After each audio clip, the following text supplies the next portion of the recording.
Welcome back to Solid Performance Solutions. This is Chris of E-commerce Chris. I'm with Josh Hadley today. Josh, how are you doing? I'm doing great, Chris. It's good to be here.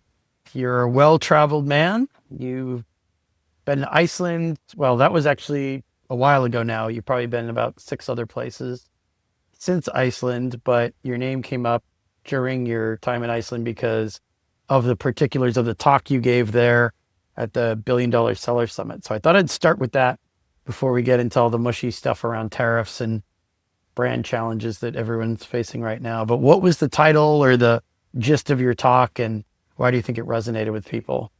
Yeah, so I won the Best Speaker Award there at the $1 Billion Seller Summit. And the reason why I felt like it resonated well with people is I think people are hungry and desperate for the opportunity to move some sales off of Amazon.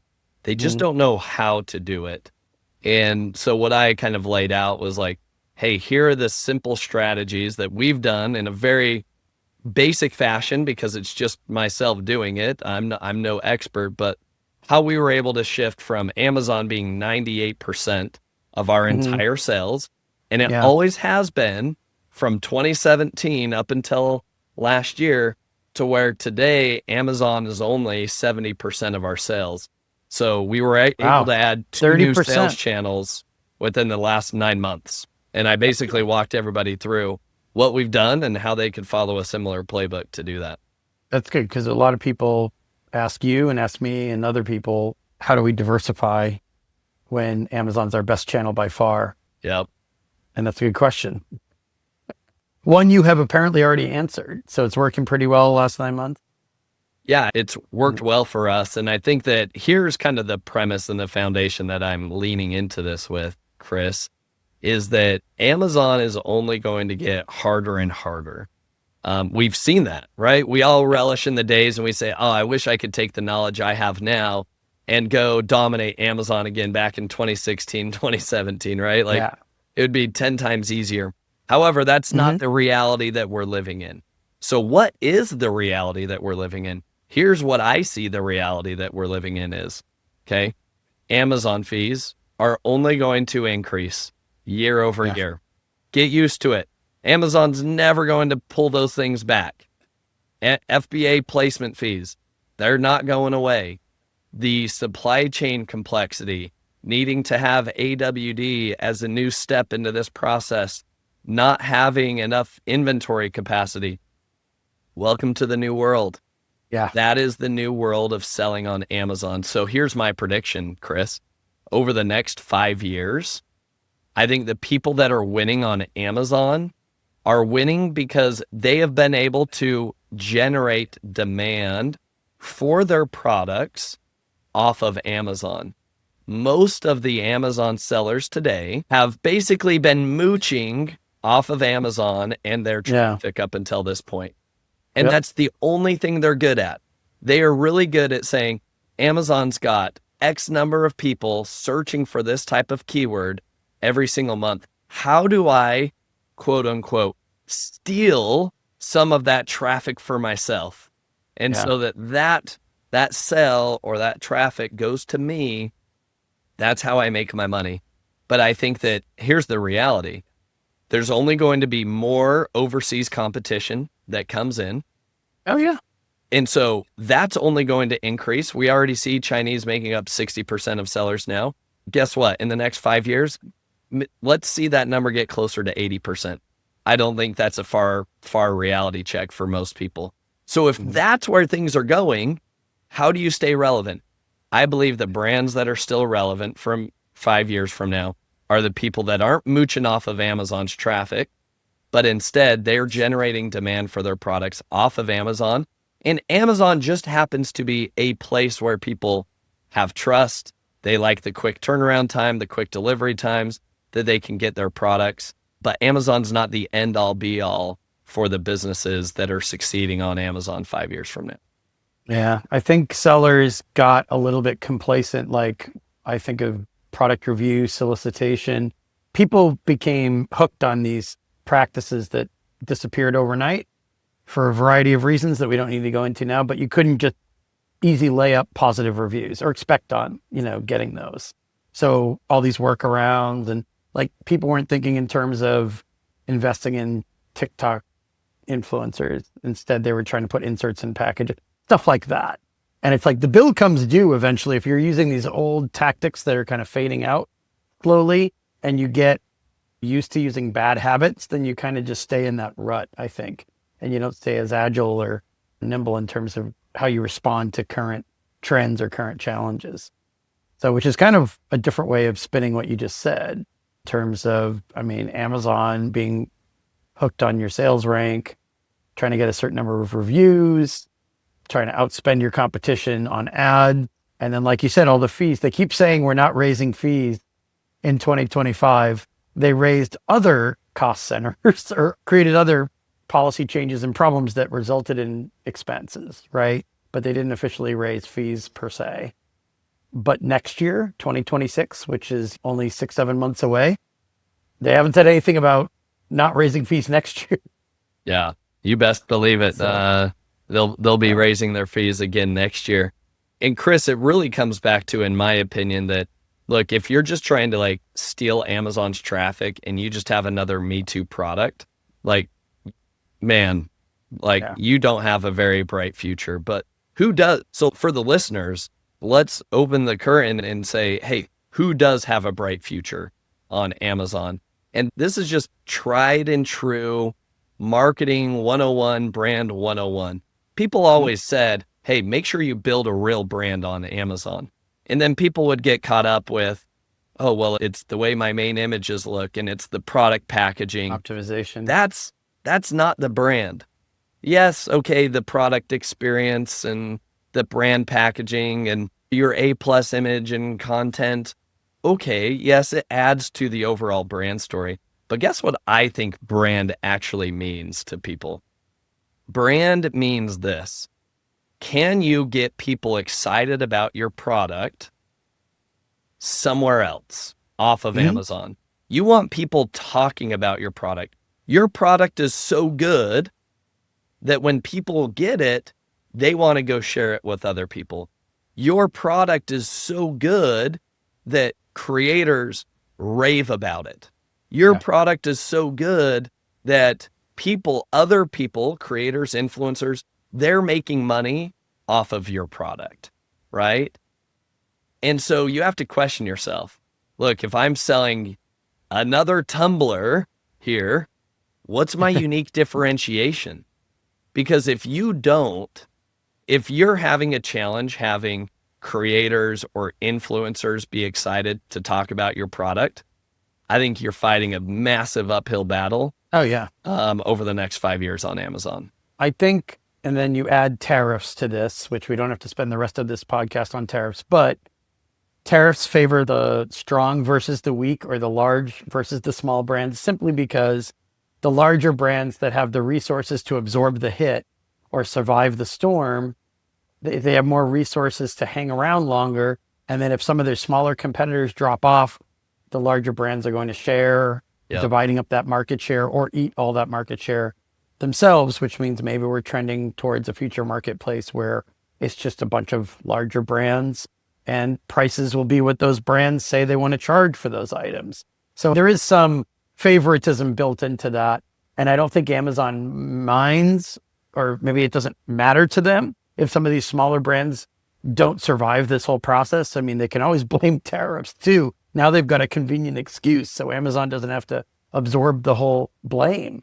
But if you're growing now and you understand how to capitalize on some of these market circumstances or outdo your competition because you're making better strategic decisions, let me know what you think of this.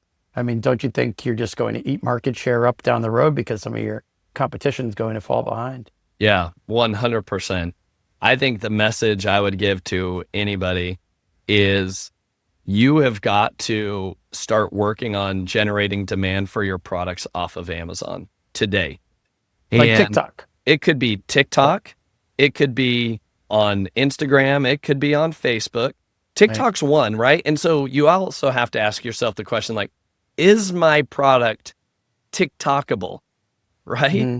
Which means you have to have a product that when people see it, they're gonna stop the scroll. So Yep. do you have like, look, if I just have an ordinary black tumbler that's not really different than somebody else's black tumbler, that ain't going to stop the scroll. So what is it about your product that can be viral worthy? And if you don't have a product that you feel like, wow, like this could actually stop the scroll, I would be second guessing, is this a product or brand that I really want to be doubling down on? Yeah. But like, let's take, for example, like, so Chris, I don't think it's necessarily like this can only do well on TikTok. Let's talk about automotive parts, right? Let's say you're selling automotive parts and it's like, I don't know, certain screws that allow you to connect a souped up muffler or something to your truck or something like that, right? Okay, let's say you're doing that. It's probably not going viral on TikTok because that doesn't have a broad enough appeal. Like if I see Right. something like that, I'm scrolling past it. Like it's just not me. However, there's a bunch of truck enthusiasts that are out there that are trying to soup up X, Y, or Z. Well, Right. guess where they're going? You got to find where they're congregating. Maybe it's on TikTok, but most Mhm. likely it's probably on YouTube and it's also probably on Reddit forums. And so what you need to do is you need to get it in front of those people, right? Maybe it's Facebook groups. And so my focus is this. How do I take my brand and say, where do I go find my audience and just bring awareness about my brand to that audience, Yeah. period. And so reaching out, it's DMing a bunch of people. And I'll give Amazon some credit here. Like Amazon's done a great job with Amazon Creator Connections. Mhm. If brands are not utilizing that, you're shooting yourself in the foot. You've got to use that and don't just see it as a one-time like, hey, will you talk about my product? Like see it Right. as I've Ongoing relationship. a relationship. This is good. I mean, so as you know, we're doing our Seller Velocity conference in France coming up in a few weeks, June 4th in Lyon, France. What I'm trying to get people like just take a step back, think about strategy. What can you do so that you're in a stronger position when some lightning strike happens, whether it's an account suspension, hopefully not, or like your ASIN gets taken down, or tariffs, or your ad costs go through the roof overnight for some reason, whatever it might be.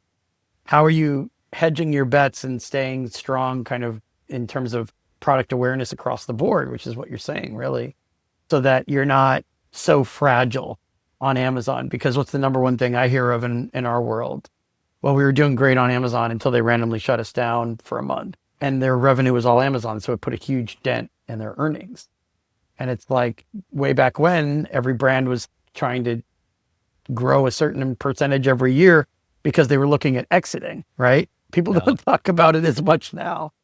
But with your strategy and what you're talking about, it makes you're hedging your bets, but still growing and maintaining the growth. And then you're also making it so that if something bad happens, you're protected in a sense. Is that fair to say? Yeah. And I think honestly, Chris, it's just like seeing myself as an omni-channel brand. And I look at all the other brands that have succeeded and have done really well. Like we want to get to 9 figures. So what does a 9-figure brand do? Right. And I think that's the decision most people need to make. Look, if Yeah. you're in this just to make a quick buck and Amazon's your cup of tea and you're like, Josh, like, I don't want to create relationships with influencers. Like, that's hard. Like, that's not easy. And it's like, I say good, like good, because it's not easy. It genuinely Shouldn't is be. not easy. But Yeah. I say good when it's hard because most people won't do it. And most people don't want to, like, they could say, yes, I want to have a 9-figure brand. But it's like, Yeah. do you really? Because that means you got to get good at not just Amazon, but you got to get good at social commerce.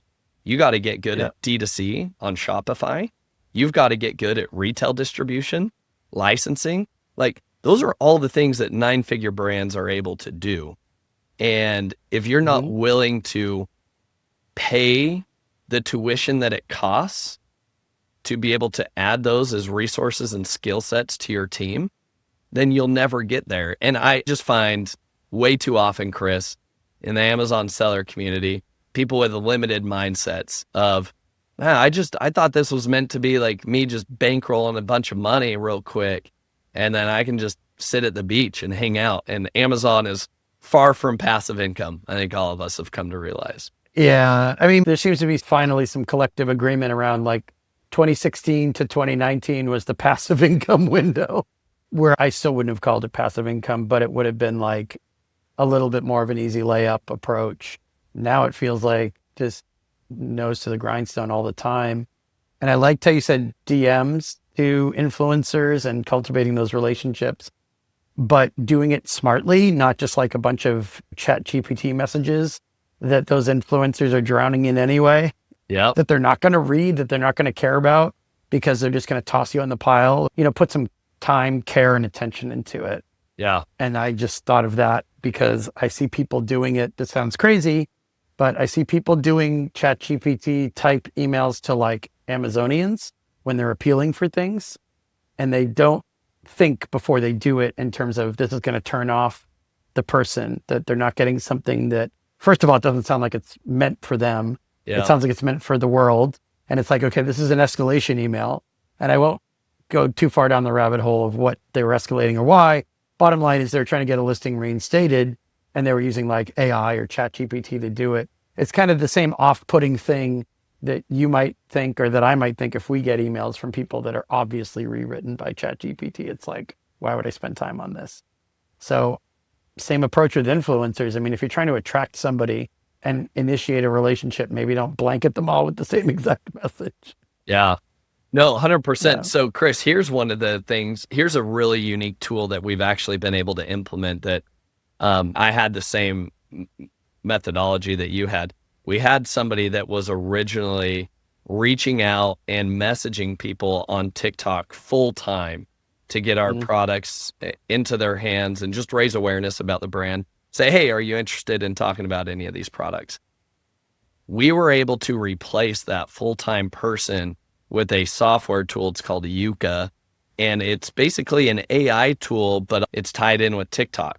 And they have bots, and TikTok's okay with bots, and it will read that influencer or that creator's content and everything they've talked about. And for every influencer, it will craft a unique message for them. And our open rates and response rates have been over 12%. Like, that's extremely high for a cold DM to people, but it's because like it takes the time to analyze their content, and it actually does an even better job than what my full-time human person was able to do with their limited time and resources, reaching out to thousands of creators. And Chris, I think this is another like really important like myth to dispel for most people, because TikTok isn't new. And people have talked about the success they're having on TikTok Shop previously. Yep. However, most people say like, I tried it, then it didn't work for me. And I asked them, I was like, well, what did you do?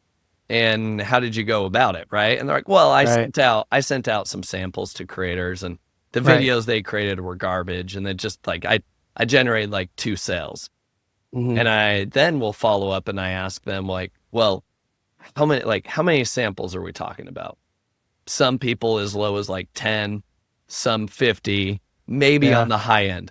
And they're pretty proud of this when they say like, oh, like it was 100 people. Dozen.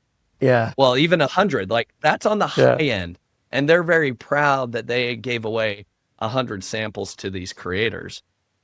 And I say, okay, that's cute, but try 1,000.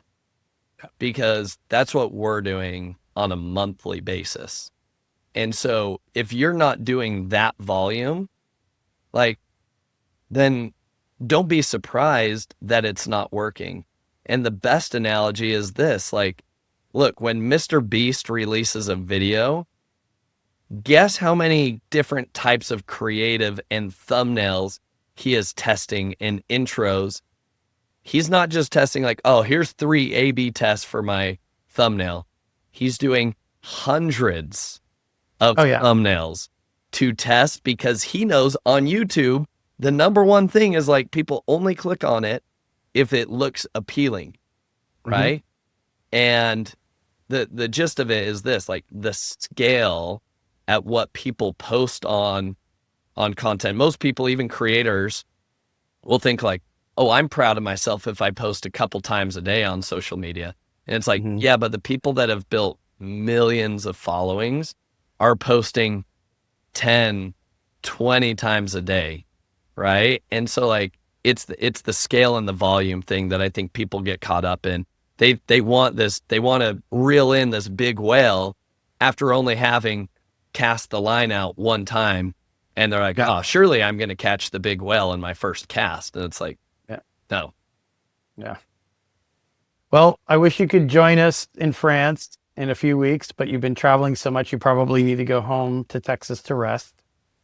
My family, the 4 kids would not be happy if I were to leave again, but Pile them all in a private jet to Europe. Yeah. one day. One day, one day. Where can people reach you if they want to discuss growing their presence off Amazon? Yeah, so if people, I share these type of strategies on my own podcast, Ecom Breakthrough, Ecom with 2 M's. We've had Chris on a couple times. He's dropped some knowledge bombs on us there. But every week, I try to share at least 3 actionable strategies that you can implement in your own business to be able to scale from 7 to 8 figures and beyond, even to 9 figures. And so I'm just sharing that journey and actionable things that people can do. So if you want to reach out to me, you can reach out to josh@ecombreakthrough.com. Happy to hear from your audience, Chris. And I know the people that are attending your event there in France, they're going to love it. They're going to come away with an immense amount of value. You put together a lot of wicked smart strategies yourself. Exactly. Wicked smart, said like a true Bostonian. Hey, good local flavor out here. Yeah. This year, Cellar Velocity, we have French food and French wine. So didn't have that last time, but looking forward to it quite a bit. And early June in France is pretty nice. So I'm looking forward to it. Thanks for coming on the podcast. Thanks everyone for listening. We'll catch you next time.